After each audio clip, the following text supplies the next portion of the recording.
tempo precioso, não é? Juntos aqui. Tem sido para mim, nesses dias, momentos muito edificantes. Estamos envolvidos no trabalho, imergidos dentro do mundo tão diferente de muitos de vocês aqui. E quando nós chegamos aqui, a gente sente esse carinho, este calor de irmão, e fazendo parte da família do Senhor. Me alegra a minha vida, o meu coração. Na verdade, o Terena, ele não tem essa expressão do sentimento do coração. Não existe isso dentro do contexto Terena, que é meu povo. Nós dizemos assim, a minha barriga está alegre. Nós não dizemos o meu coração está alegre, nós dizemos minha barriga está alegre. Então, a nossa barriga, né, está alegre hoje, junto aos irmãos, e de poder ter esse tempo de celebração, de música que nos inspira, que nos leva a adorar o Senhor, e é uma motivação para as nossas almas. Louvado seja o nome do Senhor. Irmãos, quero primeiramente agradecer à igreja pela participação efetiva no que nós estamos chamando da terceira onda missionária. Nós temos entendido de que a visão de Deus tem trazido homens e mulheres de várias partes do mundo e tem feito com que este evangelho chegue aos lugares mais distantes e tem podido trazer nova vida, nova dimensão, nova alegria, nova perspectiva para aqueles que recebem a Cristo como Salvador. E para nós isso tem sido uma realidade tão grande, e entendemos que no começo aí da caminhada da nossa vida cristã, entre os indígenas brasileiros, nós então recebemos, naquele primeiro momento, que nós chamaríamos de primeira onda missionária, que eram os missionários estrangeiros que vieram de seus países e foram para a Mata Amazônica, para Mato Grosso, envolveram-se com as tribos indígenas no Brasil, comunicando a palavra, traduzindo as escrituras para as línguas indígenas, e muitos deles permaneceram ali por muitos anos. Mas o governo brasileiro, como os irmãos bem sabem, que existe um órgão federal no Brasil que cuida do povo indígena, e eles então não ficaram muito contentes com essa chegada dessa primeira onda missionária, estando dentro das comunidades indígenas. Várias coisas aconteceram. Esses missionários foram chamados de pessoas que estavam estragando o indígena, mudando a sua cultura, e aí outros até disseram que eles estavam ali, uma fachada apenas de evangélicos, mas no fundo eles estavam ali roubando minérios, levando madeiras, e assim por diante. E o governo federal então chegou e mandou que todos os missionários que estavam nessa área tiveram que sair expulsos da comunidade indígena, e muitos voltaram para o seu país, e outros, eles estavam envolvidos com outros trabalhos nas grandes cidades, e parece que naquele primeiro momento o trabalho missionário entre o povo indígena parecia que chegava ao fim. Mas Deus levanta uma segunda onda. E essa segunda onda nós chamamos de onda nacional, de igrejas evangélicas brasileiras assumindo o seu papel na continuidade do trabalho que até então esses missionários estrangeiros faziam dentro das áreas indígenas, na área de plantação de igreja, discipulado e também da tradução das escrituras. E aí levantou-se vários missionários nacionais, agências missionárias, Novas Tribos do Brasil, Asa de Socorro, Missão Além, Junta de Missões, enfim, muitas agências missionárias levantando com a participação das igrejas evangélicas, treinando seus missionários e substituindo até então aquilo que nós chamamos de primeira onda missionária. Mas chegou um dado momento na história de que, de novo, estes missionários, até chamados como missionários nacionais, tiveram que sair das comunidades indígenas porque havia uma ideia de que também estes, chamados missionários nacionais, mesmo sendo brasileiros, eles estavam estragando a cultura do índio, estavam mudando a sua crença, deixando eles então confusos com relação à sua crença tradicional. e eles foram expulsos da área, e muitos deles, de fato, expulsos mesmo, e de novo parece que a igreja que estava crescendo nas comunidades indígenas, tiveram de novo aí o fim, e parece que a coisa poderia parar de vez. Mas Deus levanta um terceiro momento. E esse terceiro momento é que nós chamamos de terceira onda missionária. O que é essa terceira onda missionária?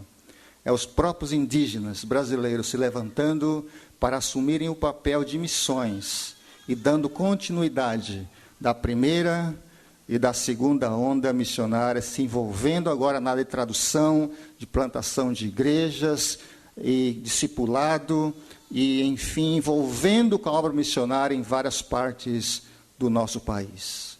Então, essa igreja, a igreja aqui da Borda, tem participado efetivamente nisso. Então, eu estou aqui como esse indígena agente de Deus, para dar uma palavra de agradecimento a vocês que têm participado nisso. E eu gostaria de pedir para que os irmãos continuem nisso e participem conosco.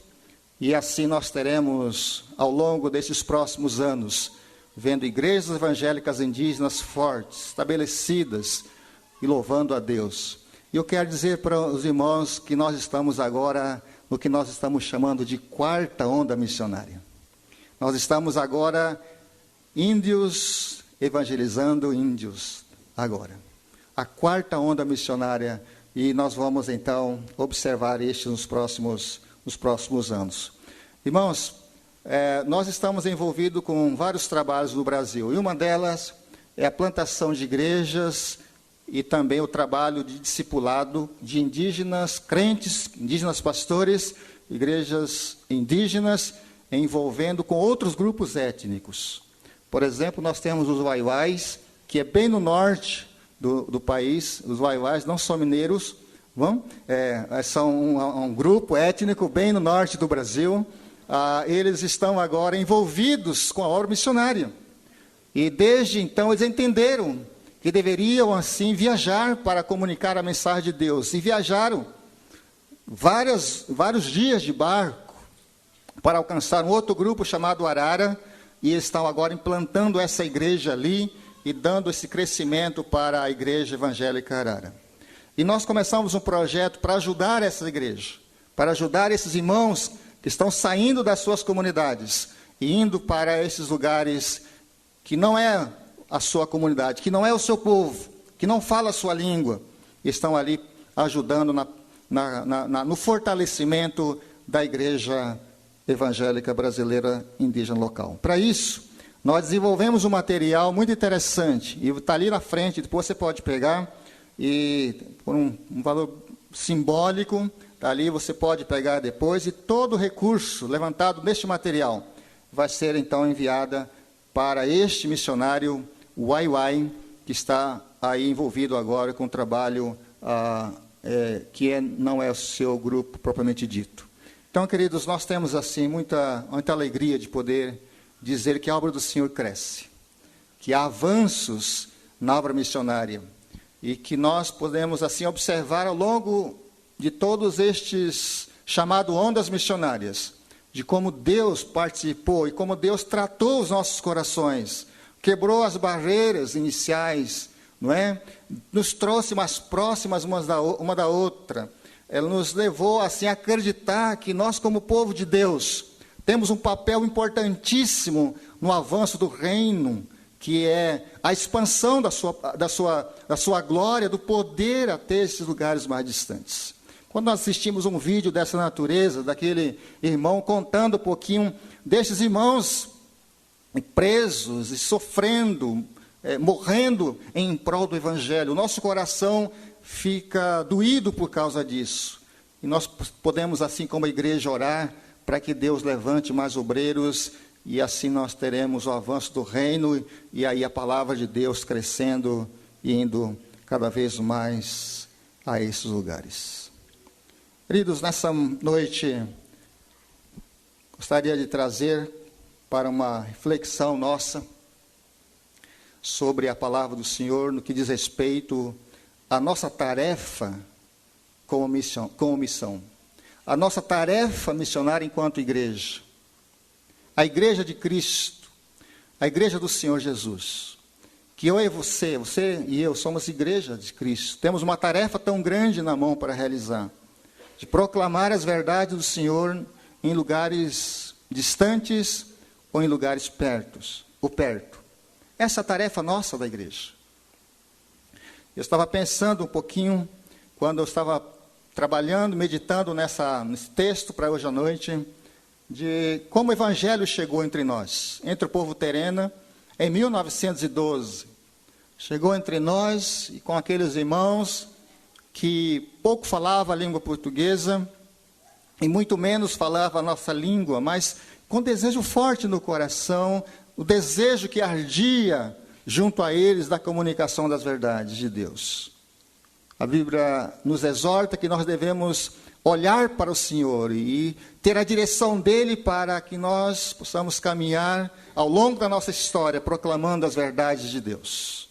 E estes homens, naquele início de 1912, entenderam que deveriam chegar a esses lugares distantes, lugares até desconhecidos, grupos étnicos que talvez não tivessem outro privilégio a não ser da chegada desses diferentes, destes estranhos que falavam uma outra língua, que tinham uma outra cor, que tinham um tipo de cabelo diferente, mas chegavam ali para comunicar uma verdade desconhecida até então por aquele grupo. A história diz que eles chegaram numa cidadezinha pequena, um vilarejo lá do Mato Grosso do Sul, e eles embrenharam ali dentro do Pantanal Sul-Mato-Grossense e alcançaram um grupo que possivelmente poderia ser dizimado por conta de uma enfermidade que assolava aquele povo naquele início. Era um povo pequeno, povo aí não muito grande, mas eles reconheceram que aqueles missionários que chegavam ali tinha algo que poderia dar a eles. E foi abrindo as portas, houve aí pessoas que abraçaram, que abriram as suas casas e puderam então ouvir do Evangelho. Mas em 1916, houve a primeira irmã que se converteu, era uma dona, uma senhora, ela se converteu ao Senhor Jesus e levou toda a sua família a conhecerem a Cristo também. E dali para frente a história do povo terena mudou. Nós éramos apenas 80 famílias, possivelmente poderia ser dizimado por conta da enfermidade, mas aqueles missionários trabalhou com a nossa saúde, restabeleceu a saúde do povo, mas também restabeleceu a saúde espiritual, que era mais importante. E aí o povo então sarou daquela enfermidade, e aí o Evangelho entrou e transformou vidas, das quais desses 80 famílias, segundo o IBGE, nós estamos hoje cerca de 27 mil terenas na região do Mato Grosso do Sul, do Pantanal Sul-Mato-Grossense. E o mais importante em tudo isso, o ano passado, nós completamos 100 anos de evangelização, 100 anos do Evangelho entre o povo indígena no Brasil, a partir do povo terena, e nós somos hoje gratos a Deus por isso. Mas o mais impressionante em tudo isso, irmãos, que o povo da qual eu pertenço, que abraçou a Jesus em 1912, hoje são 27 mil, 95% desse povo é crente no Senhor Jesus, com igrejas implantadas, missionários sendo enviados para várias partes do Brasil, escolas de primeiro e segundo grau dentro das comunidades indígenas, igrejas fortes, igrejas grandes, e há um avivamento tremendo entre o povo indígena brasileiro, e graças a Deus por conta dessa preciosidade, que é o Evangelho que transforma, como Paulo diz, que é o Evangelho como poder de Deus. Poder de Deus. Meus irmãos, gostaria que nós abríssemos a Bíblia para um texto de Lucas. Nós vamos abrir para lá, e nós vós apenas ler alguns versículos, e nós vamos observar nela o que Deus tem para todos nós aqui nessa noite. Mais uma vez, eu gostaria que nós ficássemos de pé para a leitura da sua palavra. Nós vamos juntos abrir a palavra e olhar para aquilo que o Senhor quer nos dizer nesses minutos. A Bíblia, a palavra do Senhor diz assim: Eu vou ler na atualizada, a minha versão aqui, hoje à noite com os irmãos. Lucas capítulo 10. Nós vamos ler os versículos de número 1 até o versículo 12. E os irmãos vão perceber, já na leitura desse texto, a vocação, a chamada que nós temos enquanto cristão. Enquanto parte da família de Deus, enquanto cristão, a tarefa que Deus colocou às nossas mãos para realizar. E o Senhor Jesus nos exorta através da leitura desse texto. Vamos ler então. Diz assim a palavra do Senhor: depois disso, o Senhor designou outros 70 e os enviou de 2 em 2 para que o precedessem em cada cidade e lugar aonde ele estava para ir. E lhe fez a seguinte advertência: a seara é grande, mas os trabalhadores são poucos. Rogai, pois, ao Senhor da seara que mande trabalhadores para a sua seara. Ide, eis que vos envio como cordeiro para o meio de lobos. Não leveis bolsa, nem alforge, nem sandálias, e a ninguém saudeis pelo caminho. Ao entrardes numa casa, dizei antes de tudo, paz seja nessa casa.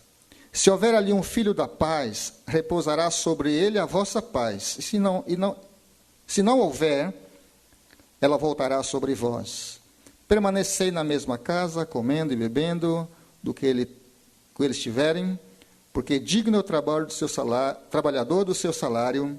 Não andeis a mudar de casa em casa. Quando entrares numa cidade, e ali vos receberem, comei do que vos for oferecido. Curai os enfermos, que nela houver, e anunciar-lhes a vós que está próximo ao reino de Deus. Quando, porém, entrardes numa cidade, e não vos receberem, saí pelas ruas e clamai. Até o pó da vossa cidade, que se nos pegou aos pés, sacudimos contra vós outros. Não obstante, sabeis que está próximo o reino de Deus. Digo-vos que naquele dia haverá melhor rigor para Sodoma do que para aquela cidade. Que o Senhor possa nos ajudar. Que o Senhor possa abençoar a sua palavra e que de fato venha falar conosco em nossos corações. Podeis sentar, meus irmãos, mas mantenha a sua Bíblia aberta para comigo nesse texto. Quando eu olho para essa advertência que Jesus trouxe em relação à visão do reino, eu penso que podemos ter em nossa mente 3 grandes momentos. A primeira delas é de observar que Jesus Cristo veio como pessoa, habitou entre nós, chamou os discípulos para conviverem com Ele, trabalhou a mentalidade da igreja primitiva, estabeleceu aí aquela unidade da igreja, rompeu as barreiras, trouxe as pessoas próximas a Ele, anunciou as verdades da salvação, que era o próprio Jesus, trouxe os discípulos a assumirem o papel, a tarefa de comunicarem a mensagem do Senhor, mas sabemos que Ele precisou voltar para o céu e deixar a tarefa para os discípulos e, consequentemente, a todos nós. 1 Coríntios, capítulo 15, os versículos de número 3 e 4, fala que se Jesus Cristo não houvesse morrido e ressuscitado, a nossa pregação, a nossa crença seria vã. Não teria nenhum sentido, não teria nenhum valor. Mas, meus irmãos, embora a cruz estivesse levantada, a cruz onde Cristo foi pregada, ali como um momento para os judeus, como um momento talvez para aquele mundo na época, um momento histórico, um momento onde pudesse talvez apresentar alguma coisa para as pessoas que estavam por perto, mas para nós, naquele momento da cruz levantada, era o momento do caminho aberto, o caminho de Cristo, revelada pela sua palavra, por Ele mesmo. E nós, em Cristo Jesus, entendemos que este caminho, da qual nós estamos nele, leva ao céu. E muitas pessoas, ainda no mundo que vivemos, precisam saber deste caminho. Aquela cruz que havia levantado, abria-se ali o caminho para que nós, para que você e eu pudéssemos ter o encontro e a graça salvadora do Senhor Jesus. Eu falei ontem aqui, junto aos irmãos que estavam aqui no culto da noite, sobre um camponês, um senhor que estava colhendo a sua grande plantação. Uma plantação de arroz. Ele tinha uma grande fazenda e ele plantava arroz e chegou o momento da colheita. Mas num certo momento daquele dia, daquela hora, daquela semana, daqueles dias, passou alguém ali comunicando de uma outra verdade acerca de uma outra plantação. E ele perguntava que plantação era essa. E ele dizia: a plantação é a verdade do Senhor Jesus, quando é derramado dos corações das pessoas, as pessoas convertem a Cristo, aceitam Ele como Salvador, e nós nos tornamos como uma grande plantação, como uma grande roça que pertence a Deus. Ele disse: olha, qual é a minha tarefa nisso? Qual é o meu trabalho nisso? Aonde eu me encaixo nisso? Eu também quero fazer parte dessa tarefa, eu quero fazer parte também dessa grande lavoura de Deus. E a pergunta seguia-se nesse seguinte: até onde eu vou em relação à palavra de Deus? Até onde eu vou pregar a palavra do Senhor? E aquele irmão podia traduzir para aquele camponês dizendo: olha, aonde vai? Até onde vai a sua plantação? Até onde vai a sua roça de arroz? Você vai colher até onde? Ele falou: olha, eu vou colher até o último grão da minha roça. Ele disse: é assim mesmo que é a palavra de Deus, é assim mesmo que é a mensagem do Senhor. Nós vamos pregar até onde o último pé, até a última pessoa, até o último lugar. Nós vamos chegar lá com a mensagem de Deus. A cruz de Cristo, levantada, caminho aberto, para que eu e você pudéssemos hoje gozar dessa alegria, dessa felicidade que nós temos na pessoa bendita do Senhor Jesus. Mas não somente essa cruz ficou levantada, mas agora nós percebemos que, apesar de todo aquele momento, daquele momento tenso, que trazia grandes dificuldades para o entendimento dos discípulos, acerca da morte de Jesus, mas mesmo assim, eles deveriam entender que, embora a cruz estivesse levantada, também haveria um túmulo que poderia ficar vazio. Porque o Senhor Jesus disse que Ele haveria de ressuscitar ao terceiro dia, e de fato Ele ressuscitou. E Ele está presente em nosso meio, Ele está aqui conosco, porque Ele está vivo. Embora todo aquele momento de tristeza inundava o coração dos discípulos, daquelas mulheres que foram imediatamente lá no sepulcro para ver se o corpo estava ali, e de repente perceberam que já estava vazio o túmulo, não estava mais ali presente, aquele corpo morto, mas estava vivo. Estava presente, no meio deles também. E a igreja do Senhor Jesus é essa.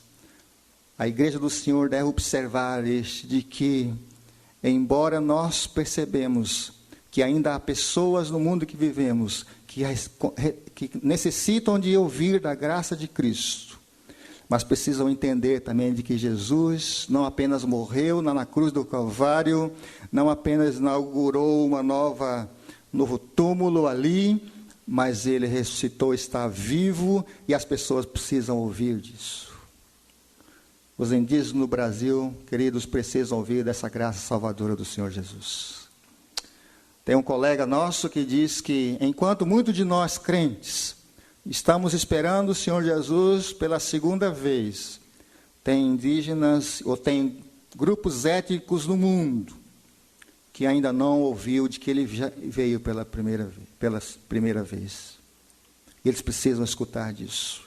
Há uma manhã nova raiou, não somente para os discípulos, não somente para aquelas mulheres que foram ali ao sepulcro, mas muitas vezes, quando nós chegamos a entender e conhecer a Cristo, uma nova manhã raia para os nossos corações, para as nossas vidas. Nós temos uma nova direção, uma nova vida, uma nova alegria, um novo sabor. O cristianismo dá isso para nós. Por causa desta manhã alegre que se raiou naquele dia, e nós entendemos que agora em Cristo Jesus, nós temos uma nova dimensão de vida, a alegria de poder servir a Ele, porque Ele está vivo. Porque Ele está vivo. Mas não somente isso, mas apenas para nós, não, é para proclamarmos a outras nações, para dizer a outras nações de que Ele está vivo, de que Ele está à espera de todos, para todos quantos quiserem chegar até Ele e entregarem a sua vida a Ele e depositarem a sua confiança nele. Ele está de braços abertos para receberem isso. E depois disso, Jesus então nos alerta, como nós já observamos aqui no capítulo 10 de Lucas, de que Ele deixou bem claro, de que quem é o dono da tarefa é Ele, de quem é o dono da obra é Ele, de quem é o dono da seara é Ele. Por isso Ele diz: rogai ao Senhor da seara que mande obreiros para a sua seara. Queridos, nós precisamos ouvir de Deus sempre, e orar para que Deus levante mais, orar para que Deus levante pessoas para ajudar aqueles irmãos lá, como oramos agora e vemos agora neste vídeo, mas também orar por nós mesmos, para que o Senhor ajude, para que nós entendamos isso, os nossos corações estejam abertos, para ouvir de Deus e entender que nós temos uma tarefa a cumprir, que é a pregação da palavra do Senhor Jesus. É impressionante que Jesus dá as condições para esses discípulos, quando eles enviam então para visitar, para proclamar. Parece um pouco contundente essa tarefa que Jesus estava dizendo: olha, eu estou enviando vocês para irem, mas não leve nada, não leve comida, não leve alforje, não leve bagagem, não leva nada, vá. Jesus não estava aqui necessariamente desinteressado com o bem-estar daquele que estavam indo, mas o que o texto nos dá uma exortação de que a tarefa exige uma certa urgência. A tarefa da pregação do Evangelho exige uma urgência da nossa parte, de estarmos prontos e dispostos a andar e ir e a falar do amor de Deus, do amor de Cristo. Eu sempre imagino esses missionários que chegaram entre nós há muitos anos atrás, as dificuldades que eles tinham de entender a língua, de conviver com a realidade totalmente diferente deles, de um mundo desconhecido, enfrentando uma série de coisas que provavelmente eles nunca tinham visto antes, mas eles estavam dispostos para andar e para pregar a palavra do Senhor. Entenderam essa mensagem de Deus que estava dando aqui para os seus discípulos. Deveriam ir, levar o mínimo que pudesse para comunicar as verdades do Senhor, porque essas coisas poderiam ser empecilho, poderiam ser dificuldades, atrapalhos, estorvo, para que eles pudessem andar e comunicar as verdades de Deus. E meus irmãos, muitas coisas têm sido estorvo para a nossa caminhada cristã, têm sido dificuldades para entender essa tarefa da urgência da mensagem do Senhor Jesus.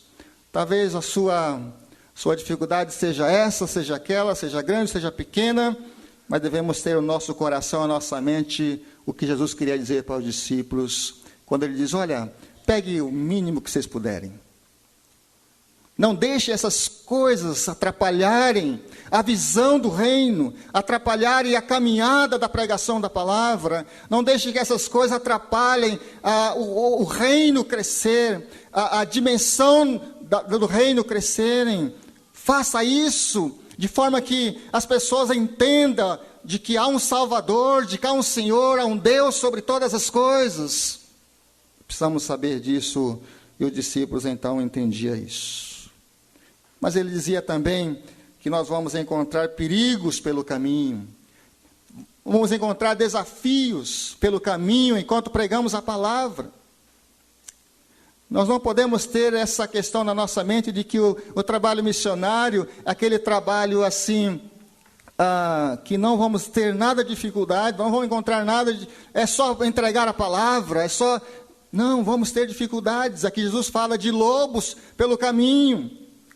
E no contexto judaico, ele sabia muito bem o que significava isso, porque muitos deles eram pastores e lutavam contra esses lobos da vida que vinham querendo pegar as ovelhas desses pastores, e eles conheciam bem esse contexto dessa realidade, dos perigos que haviam na pregação da palavra. E nós percebemos isso quando nós então estamos aí envolvidos nisso, percebemos os perigos, as dificuldades que surgem, e nós temos que ter aquela predisposição para vencer e andar pelo caminho, seguindo o mandato do reino e seguindo a ordem do dono da seara, que é o próprio Jesus, é o próprio Senhor. Nós tivemos uma família cristã muito abençoada. Meus pais, crentes no Senhor Jesus, aceitaram a Cristo como Salvador e nos levaram a conhecer a Cristo também muito cedo.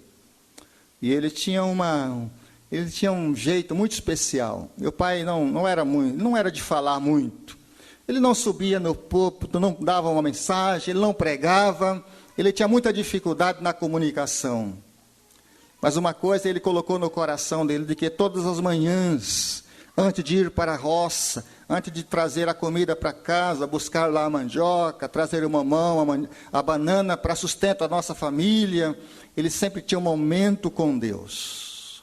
Momento assim onde ele reunia todos nós, os filhos, e ele orava, e abria a palavra, e ele dizia assim: hoje é um dia que o Senhor nos deu, mas nesse dia também podemos encontrar perigos na caminhada, e precisamos da ajuda do Senhor para o dia. E nós então crescemos nesse ambiente da leitura da palavra, crescemos nesse ambiente de ouvir de Deus, orar uns pelos outros, e anunciar também as verdades do Senhor, mesmo na nossa pouca maneira de comunicar, mas estamos dispostos a falar e anunciar a mensagem do Senhor. Mas uma coisa que ele deixou muito claro em nossos corações, em nossa mente, no caso terreno na nossa barriga, ele dizia o seguinte: vocês têm que ouvir e entender a palavra de Deus. Leia a palavra, busque a palavra, entenda a palavra de Deus. Não apenas decorar os textos das Escrituras, não apenas falar de um texto, de um versículo das Escrituras, mas viva ela de tal forma que os seus amigos, que os seus colegas, que as pessoas que estão ao seu redor, possam ver em vocês que há alguma coisa diferente, e vai dar curiosidade para que eles queiram saber sobre isso, e aí a oportunidade se abre para vocês comunicarem a verdade do Senhor. Mas ele estava sabendo perfeitamente que na nossa caminhada cristã, nós poderíamos ter os desafios da vida, e poderemos ser ali também, quem sabe, ser orientados a depender cada vez mais do Senhor.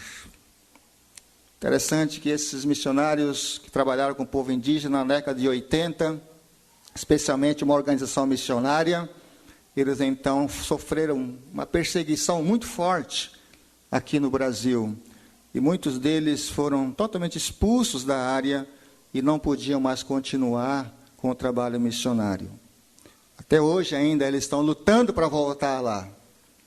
Mas uma boa notícia de que estes irmãos, que eu já falei um pouco antes, do grupo Uai-Uai, bem no norte do Brasil, estão alcançando esses grupos étnicos que dificilmente uma agência missionária poderia alcançar.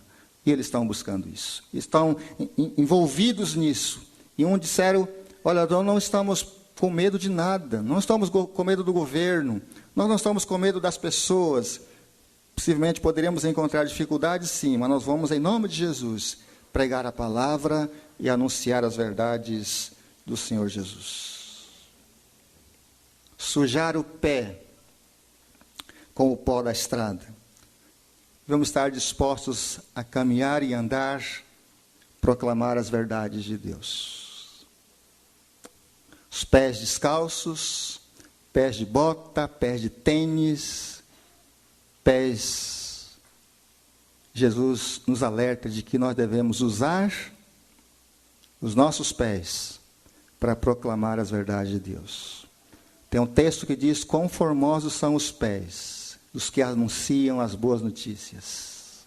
Quão formosos são os pés. Querido, nessa caminhada nossa lá no mato, de chinelo, nem sempre os nossos pés ficam formosos.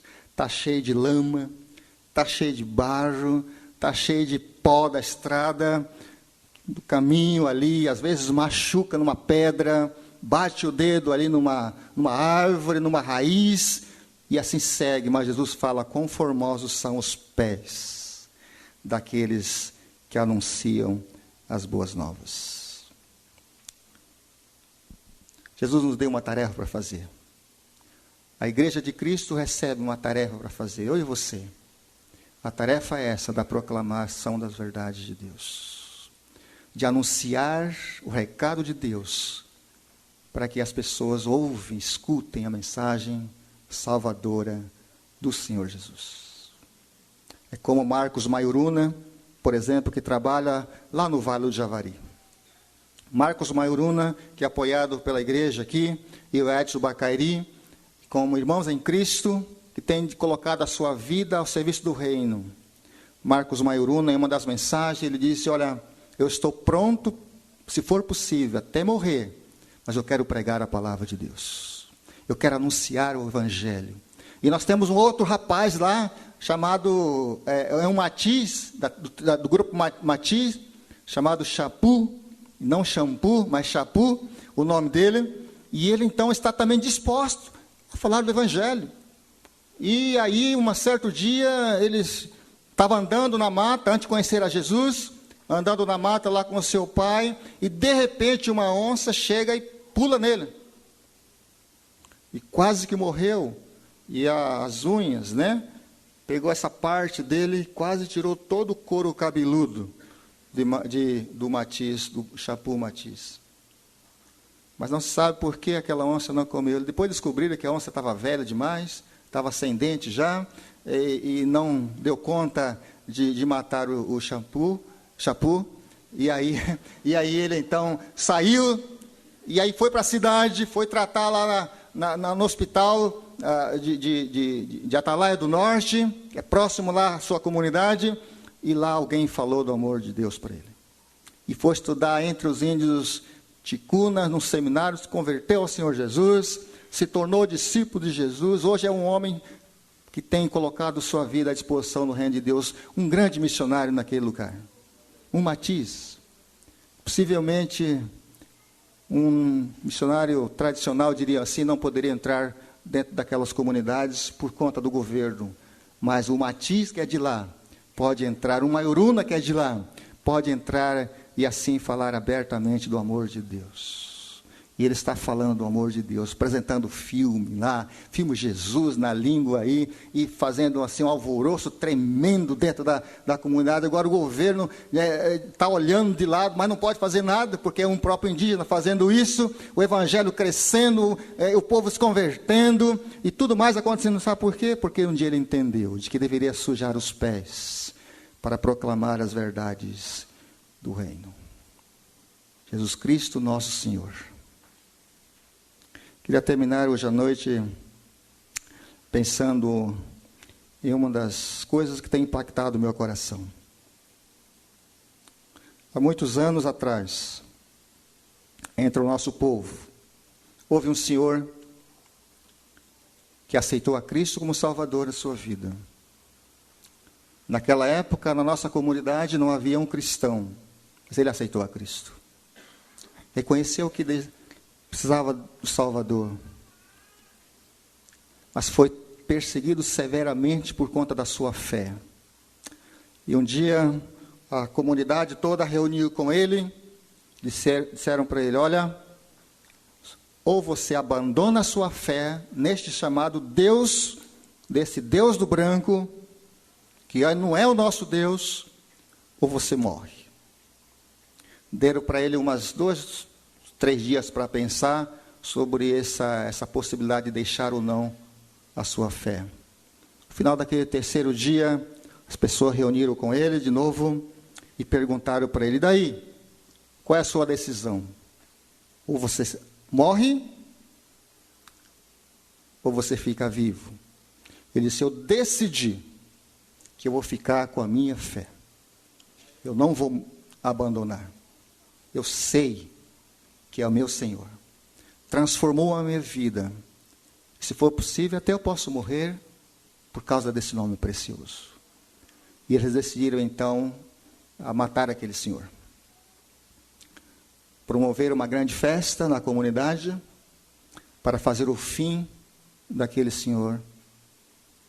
E a história diz de que, pouquinho antes de prenderem ele,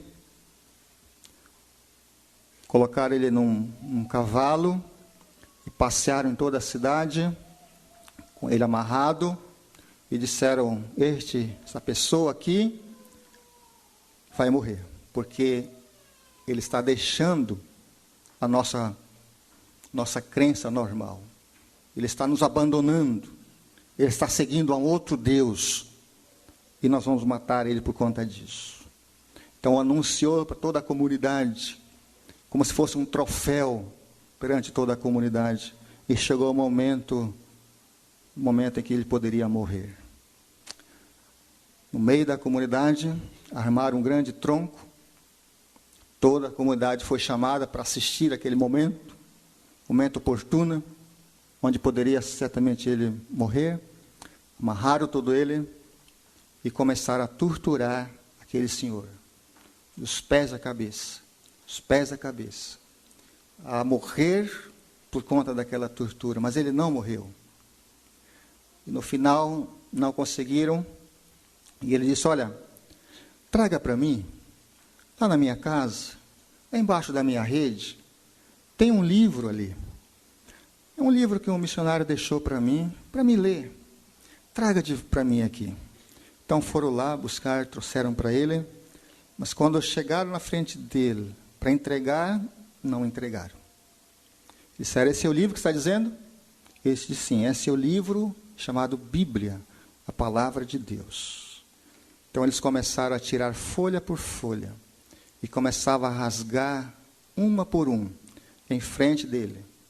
E espalhava aquelas folhas por todo quanto, as folhas daquele papel, a folha da sua pequena Bíblia. Começou a espalhar tudo em volta dele. E naquele momento, então, ele teve um desejo no coração de orar. Agradecendo a Deus por aquele momento, mas também agradecendo e orando. E a oração dele foi muito interessante. Está registrado isso na nossa história. Está registrado essa palavra, essa oração dele. E a oração dizia o seguinte, vocês não sabem do que vocês estão rasgando aí. Mas vocês estão rasgando a palavra de Deus. E eu quero dizer para vocês aqui, todo mundo que está aqui perto, mesmo com voz muito embargada por conta de tantos açoites que ele tomou naquele dia.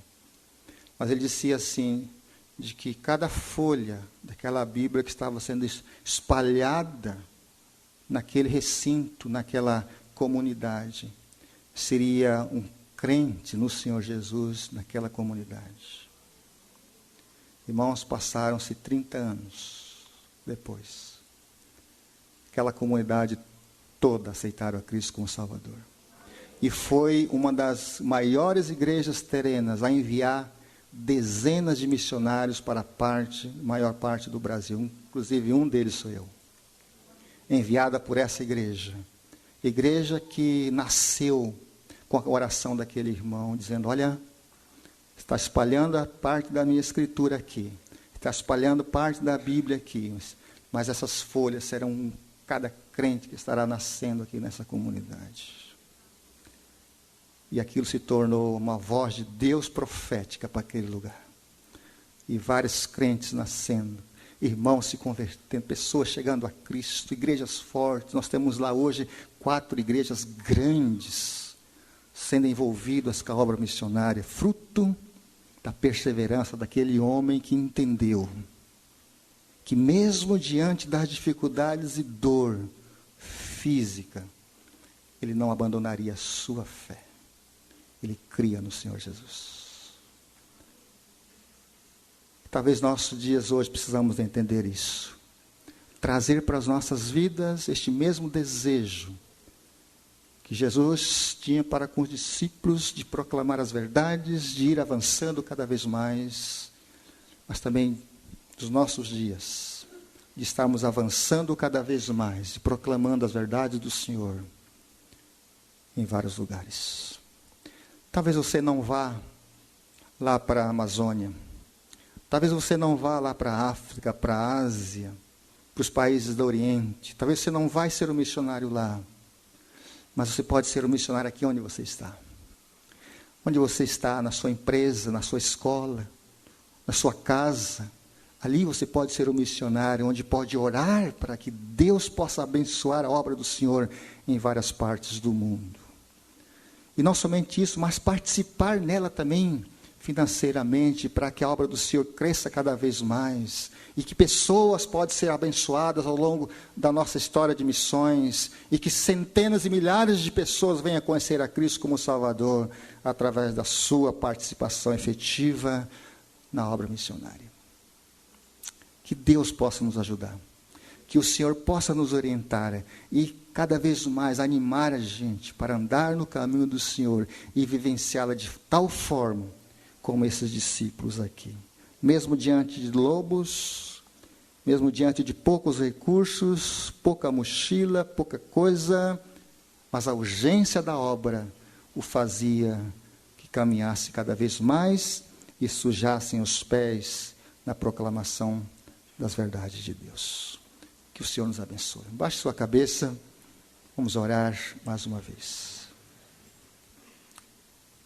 Senhor nosso Deus, nosso Pai, somos gratos a Ti pelo privilégio de poder estar nestes dias com os irmãos, de poder ser servido por Ti nesses dias, pela Tua palavra exposta em nossos corações, em nossas mentes, e que possamos aqui como família do Senhor, estarmos orando cada vez mais, para que o Senhor levante mais obreiros. Obrigado pela participação dos meus irmãos aqui em Cristo, na tarefa de missões em várias partes, em vários lugares. Aqui mesmo, em São Bernardo do Campo, no estado de São Paulo, nos outros lugares, em outras cidades e países, e também, como nós já observamos, nas comunidades indígenas. Nós te louvamos, Senhor, por isso. Portanto, Pai, abençoa nossas vidas. E nós queremos agradecer a Ti em nome de Jesus. Amém. Deus os abençoe.